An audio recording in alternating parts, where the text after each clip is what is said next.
Hello and welcome to One Day at a Time, your 66-day beginner guide where we teach you everything there is to know about how to start your health and fitness journey. Follow One Day at a Time Club on Instagram and like the post daily to track your progress. Enjoy the workout. Hi guys, welcome back to another yoga session on your 66-day journey for one day at a time. Today I'm going to do some poses which are really working through the main joints to articulate through the hips, through the spine, through the shoulders. We'll work the legs and the arms a little bit. It's really about connecting those. So I'm very slowly going to take you through some kind of ground poses to open as well as strengthen those. So again, active recovery today. So when you're ready, we're going to start in downward facing dog, which hopefully you're nice and familiar with now. So finding a position on the mat that's kind of comfortable for you, a good stable base, pushing through the hands, a nice straight back, pushing through the fingers, letting go through the neck, loosening out the body. You can walk your feet left and right a little bit to open up the backs of the hamstrings, but hopefully you're nice and warm before you come into doing these stretches. Alright, then when you're ready, you can just inhale forward into a plank pose. Nice and strong in plank. We're not going to stay here.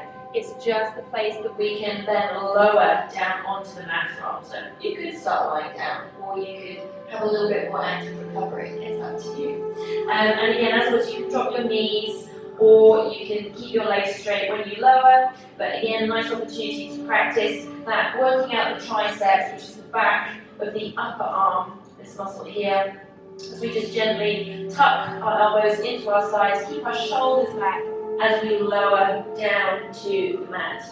And then from here, we're going to come into what's called a locust pose. So this is about engaging all of the back muscles. We're going to kick and lift everything up and away from the mat, so it's really the space between our lower baby rib and our hip that's touching. Everything else is up and away. You can keep your hands underneath your shoulders, or you can take your arms behind your back and interlace your fingers. If you do this, you'll feel a deeper stretch through the shoulders and the chest. If you keep your hands underneath your shoulders, you'll feel the back muscles engage a little bit more.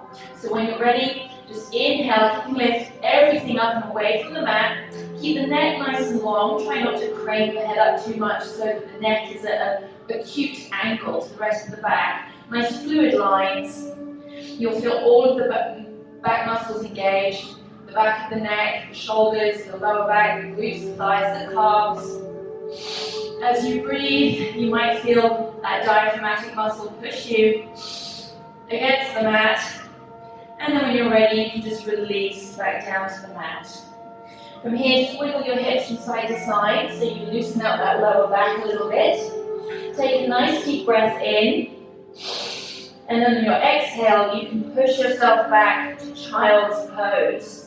Hips to heels, forehead to mat. Now the reason we do this is because we've just bent one way, we've opened up our heart and our chest, and we've worked the muscles through our back. Now we're bending the back the other way and relaxing the muscles through the chest and the front body. So just breathe for a second here. Sink into the hips, opening the hips nice and deep, and relaxing through the neck and the shoulders. Then when you're ready, we're going to come forward onto our forearms to do a little bit of shoulder work.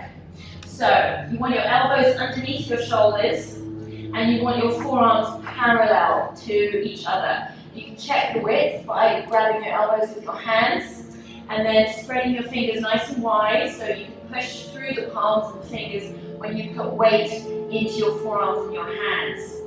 And then what we do is we tuck our toes so that we can then lift our knees away from the mat and we release the head. And what we're doing here is putting weight through our shoulders, and so we're waking up these shoulder muscles, and we're also stretching depending on how much we push ourselves away from the mat. We're pushing our head away from our hands. Now you might need to drop down after a couple of breaths or a couple of seconds, because we're not used to feeling what it's like to be upside down sometimes. But also it can be quite a strong pose for the shoulders. But it's really important to balance all the work that we do, pushing and pulling with the front of the body, with creating some strength at the back of the body and opening up that range in that direction. we need to balance. When we get too tight across the chest, we bring our shoulders forward and we start to pinch a little bit. And so just by stretching the chest, that's good, that's not enough. We need to build the strength in the back of the body as well to hold those shoulders back to maintain our posture. So one more time, elbows underneath shoulders, arms parallel, fingers spread, tuck the toes, lift the knees, and breathe. And you can play around with variations here. You can let the head roll forward and then push yourself back so you can feel that motion through the shoulders. And just keep breathing so you keep circulating oxygen through the blood to the muscles. And if you feel anything sinking, it's a reminder to push up through the shoulders. And whenever you're ready, you can just drop your knees back down to the mat again and sink back into your hips. Back down for a child's pose to breathe and to relax through the neck and the shoulders now. So with a child's pose, you can now take a variation. Normally, you can have the knees nice and wide to give your chest lots of room to breathe, and it's a bit more of an opener for the hips. Or you can bring your knees close together, which gives more of a bend and a round through the back. And when you're here, you can also take your hands behind you to create more space through the neck and the shoulders. Have a gentle stretch through the shoulders and relax the neck with the weight of the head dropping down into the mat. Breathe. As you breathe in, as you inhale, you'll feel your torso push down into your thighs. You might feel then the back opening up as you breathe too. Then when you're ready, you can then bring yourself forward to sit. And we'll do a very simple seated pose just to loosen out the back of the shoulders with a little twist. So first of all, we're going to take our right knee and step it to the outside of our left leg. You can leave your left leg straight. And then just bring your left elbow to the outside of that right knee. So we're gently turning the body to the right. Inhale and lengthen through the body.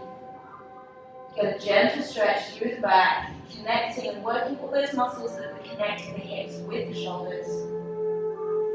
And then you can exhale, release, have a little counter balance, and then swap legs. So legs out straight, this time right leg stays straight, left leg goes to the outside of the right knee, right elbow to the outside of the left knee this time, and then we just twist gently to the left hand side.